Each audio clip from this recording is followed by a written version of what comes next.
guys, Psychic Shanda coming at you again with another video. Today we're going to talk about relationships and the approach to relationships through a spiritual level. So often when we think of relationships, we think of the romantic relationship between two people. But actually relationships there are tons of different kinds of relationships. There's relationships between a parent and a child, between siblings, cousins, professional colleagues, romantic relationships, employer-employee relationships, all kinds of relationships. And every kind of relationship presents gifts, challenges, and opportunities, and they often present those all at the same time. And so in the end, all the same guidelines apply to relationships regardless of the label that you have on that relationship. So every relationship has an energy and an agenda of its own. It can create powerful energy flow between the individuals involved. So when we can tune into the highest and purest level of the relationship energy and let go of our ego's needs, then we can be aware of the opportunities, the gifts, and lessons found walking side by side with others. So there's no one of us can teach another. In relationships, we are all a catalyst for self-learning and growth in one another. So love flowing between two souls is a very beautiful thing. The ultimate lesson of any relationship and the ultimate lesson of life in general is to allow love to flow freely. So on that note, let's go ahead and talk about commitment. And commitment of any means, commitment from one soul to another soul. Not commitment to personality, ego to ego, dependency to dependency, and so on. So enlightened commitment means committing yourself to the essence of another being, letting go of judgments and personality. It means committing to a constant flow of love. So the goal is to allow each to live in their essence, their soul energy, with no extra costumes, clothing, or judgments, or anything like that. So in a soul-to-soul relationship, there are no roles, no labels. Labels imply limitation and restriction. Labels, they're often created by ego and enforce limitation. They enforce separation, putting everything into like these neat little boxes in which you can carefully control and manipulate.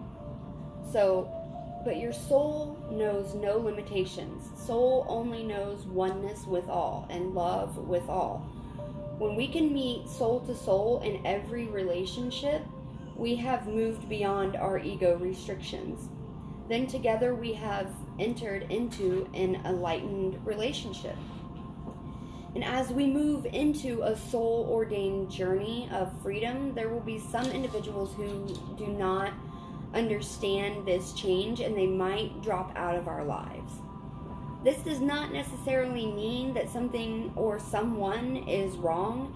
It just may mean that the lessons between those two people are completed, and so it's time to move on. We shed layers of ego clothing so that we can be in our real freedom and our journey can continue. Our freedom knows no restrictions, no limitations, no boundaries. Freedom means ease of movement, no more pushing and shoving. So the inner journey of relationships.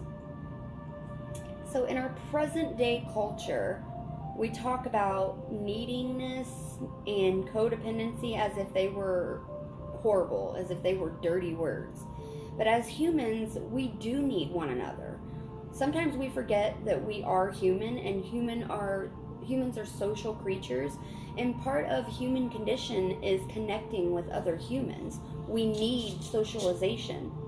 Codependence comes in when we begin to feel like we need our partner, or we need someone to make us whole. So whatever it is that we feel that we need from another person is actually what we need from ourselves. And the partner is simply a mirror to show us what we need to develop within ourselves, what we need to be able to depend on in ourselves. When we look to another person and depend on them to fill that need, we are in effect losing a part of ourselves when we do that. We're keeping that part of ourselves from opening and from developing to its full potential. So don't be afraid to walk your journey alone sometimes. Don't be afraid in your relationship to still maintain yourself and maintain your independence, your wholeness, your dependence on you. Your partner in your relationship is not just to accompany you on your journey. Your partner also has their own journey, and neither one of you can accompany the other. In a relationship, you mirror for each other. You guys mirror each other, and the journey may be walked side by side, hand in hand, but your journey, your actual journey is alone. Your partner is walking alongside you, but they are walking their own journey also.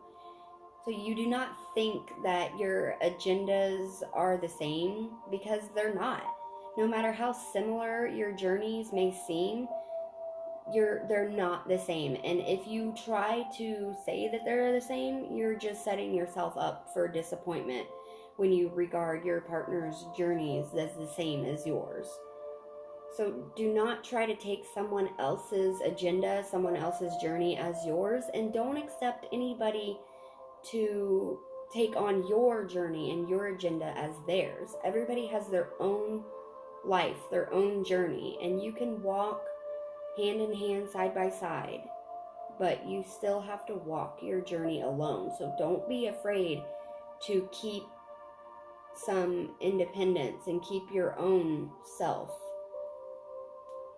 Simply be together in love and walk side by side, but don't ever be afraid to walk your own journey.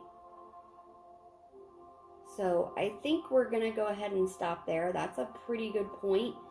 I'll continue next with like communication and growth and change in relationships on the spiritual level for a part 2, but I think that's good for a part 1. So I'll see you guys next time. And of course, this is Psychic Shanda always saying that no matter how much your life feels like it's falling apart, it very well just might be falling into place. Thanks, guys.